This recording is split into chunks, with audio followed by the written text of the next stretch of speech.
Hey, welcome to Pickled Parables. My name's Jesse. I'm the host for this podcast. Parable Ministries has been producing this podcast for almost a year. We've had our ups and downs, sure, and our learning curves, but all in all, I am beside myself with gratitude because this has only thrived through the partnership of teachers, the dedication of producers, and the talent of artists. And so at the precipice here, at the beginning, I want to thank you. Everyone who has partnered with Parable, and especially everyone who has been involved with this podcast. Thank you. Today, I don't have a lesson to present to you. I want to try something different. I want to share with you a story.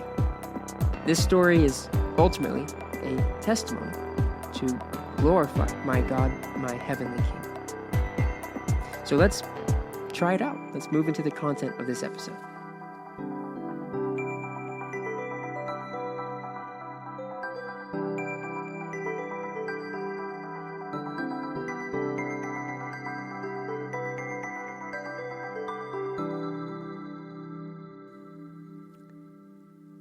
I remember when I was fairly young making a declarative statement that I would never be a teacher. Both my parents were teachers, and I got to see firsthand the weariness of my father. I would watch as he would arrive home late from school. He would eat dinner with the family, and then retire to his office where he would work on lesson plans, lesson prep until bedtime. And my mom was the same. She was always grading papers while simultaneously managing my rowdy brothers and I. I saw the life they lived, the time management, the skills they had developed, and while impressed, I wanted nothing to do with it.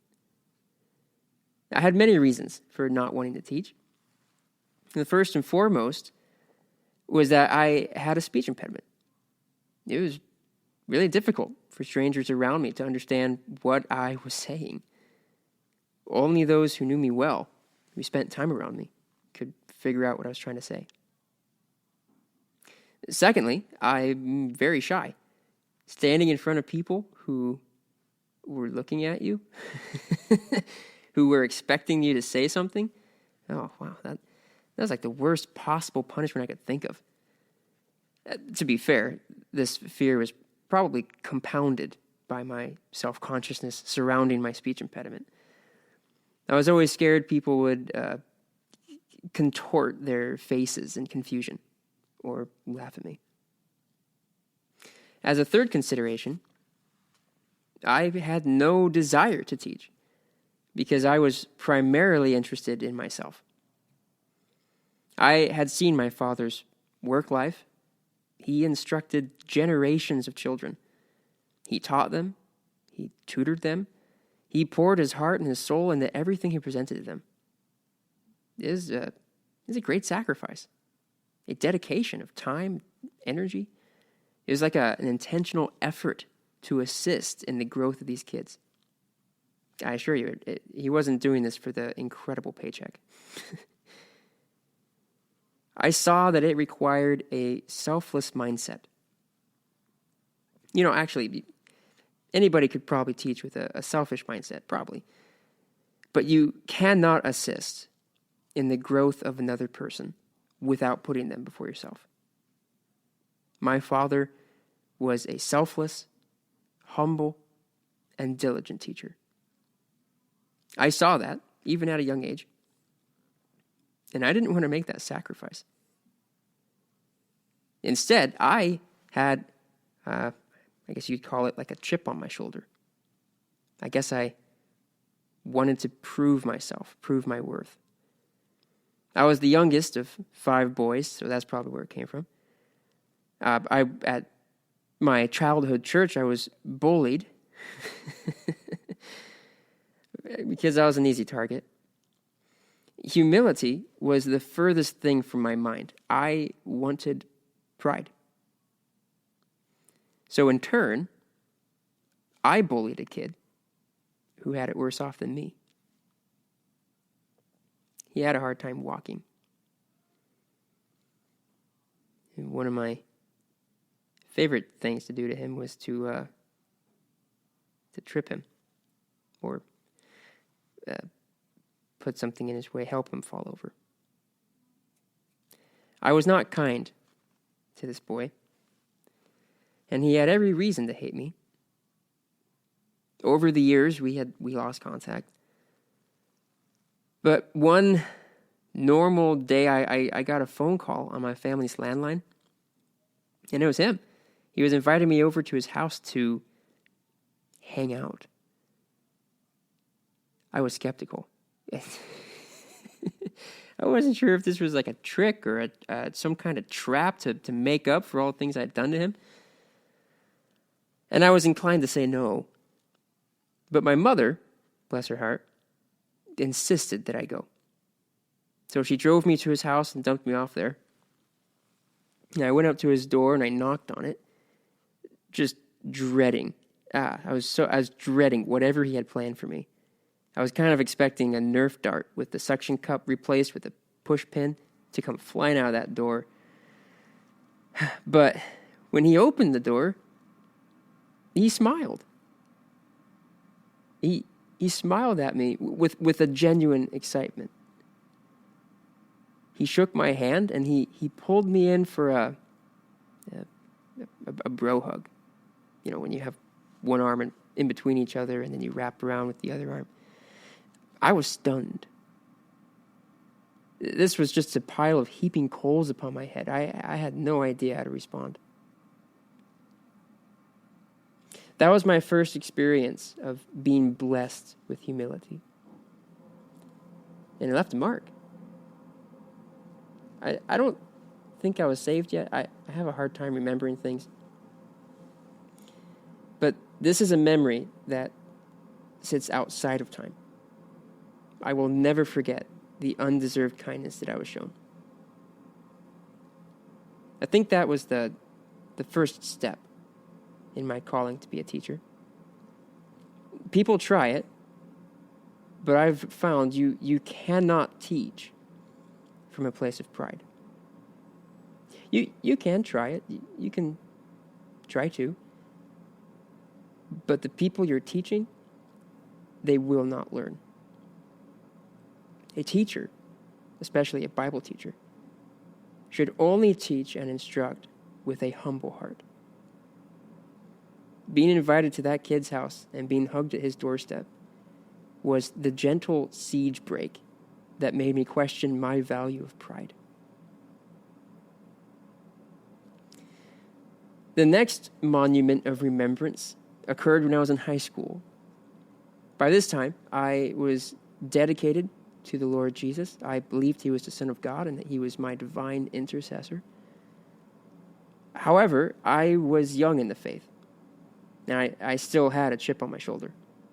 I wanted to prove myself as something more than a misunderstood pipsqueak. I thought the best way to do that was to join the Marine Corps. As you can tell, my sense of personal value had not been sanctified yet. Since I was still kind of young, I started preparing. I started working out. I read books, watched videos, familiarized myself with what basic would entail. And I set myself up so that I could graduate high school early. I think it was my sophomore year. I had visited the recruiting center, I had taken a test, and I was preparing. I was preparing to leave for basic as soon as I had finished high school. But then, something truly extraordinary happened. I got food poisoning. It was really bad. I had to be taken to a hospital where they misdiagnosed me, and they performed a spinal tap, which then became infected, and I became very sick. I was sick for over a year because we couldn't figure out what the problem was. I was kind of immobile during that time. I spent most of my time in bed. My lower spine had a fierce infection, and it was quite painful to walk. Because of this, I lost a lot of weight and a lot of that muscle that I had been working on. And I was completely and totally unfit to join the Marine Corps. By the end of this interesting experience, my doctor told me that I had the back of a 60-year-old. I wasn't even 20 yet.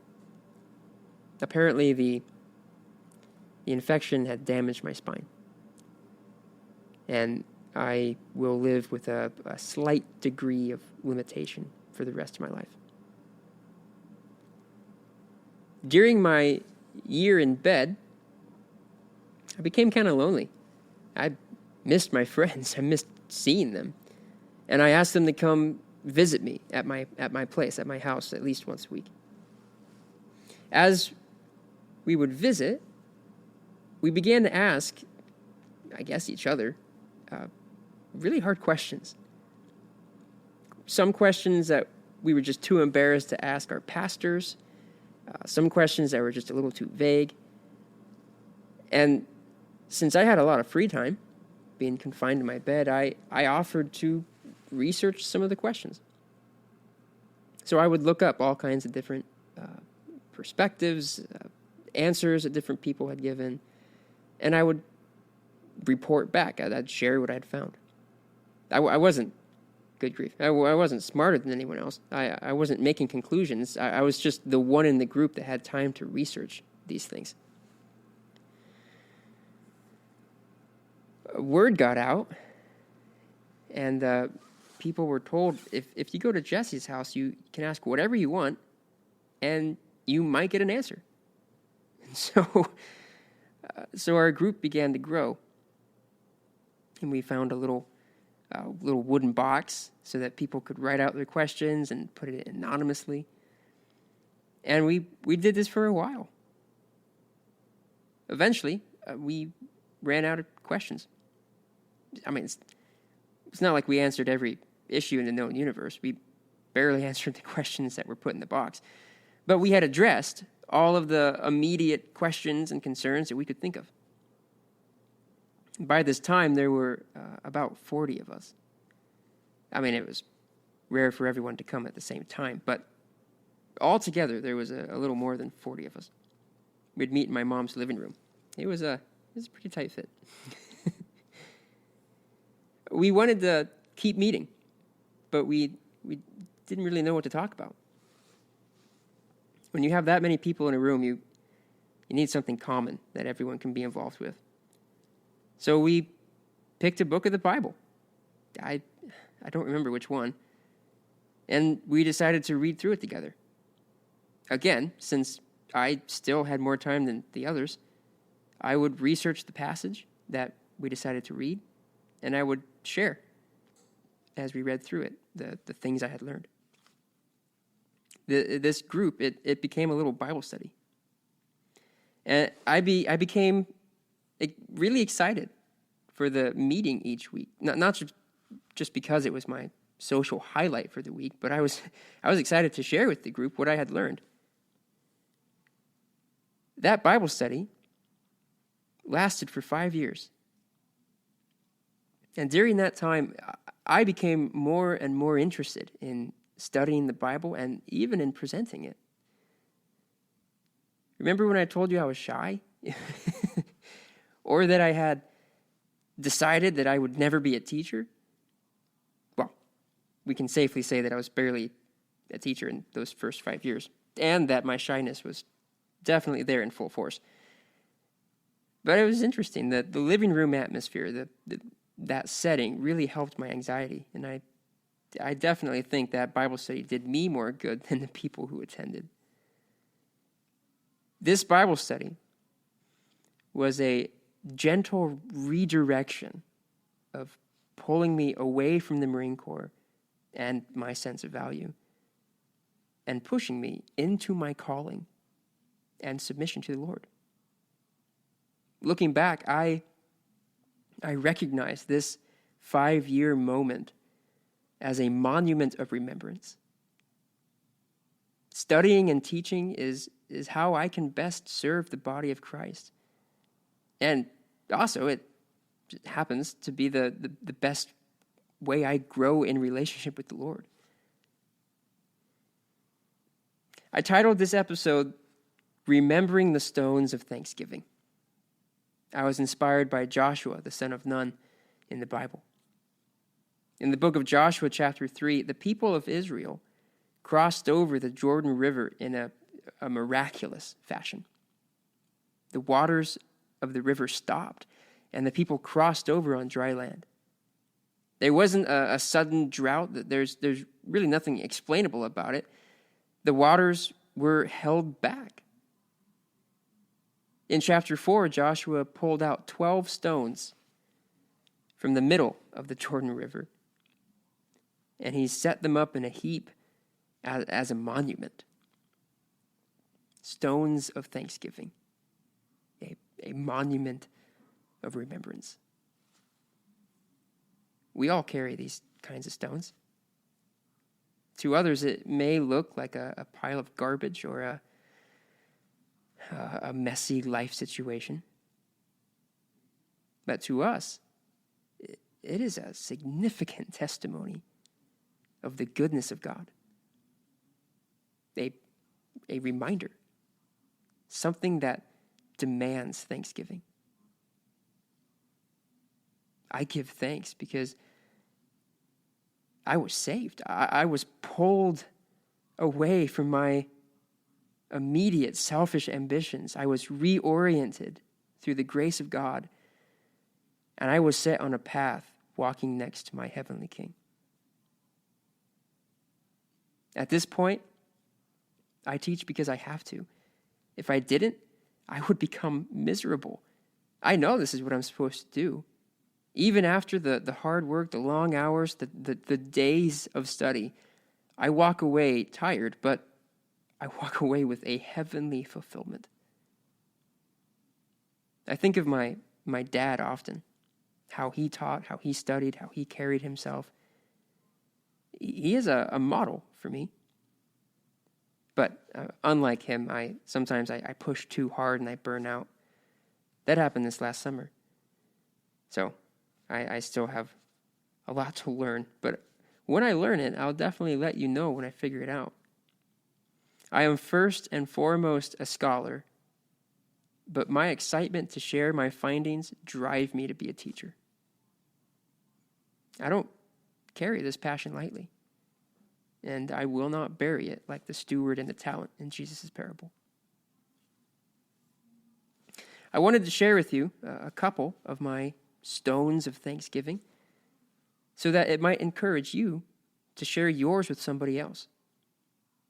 By sharing our mental monuments or our pile of rocks with other Christians, God is recognized and honored. We glorify him by remembering what he's done. So share with someone. Take a moment today, tell someone what God has done, and then together give thanksgiving. Thank you for listening to Pickled Parables. If you enjoyed this message, please rate us, subscribe, and share with your friends. If you're interested in more things like this, check out our secondary podcast called My Dusty Bible. To stay up to date with all things Parable, follow us on Instagram at parable_ministries and visit our website at parableministries.com. Parable is a volunteer organization, and we would deeply appreciate your prayers. Thank you for joining us today. We'll catch you later.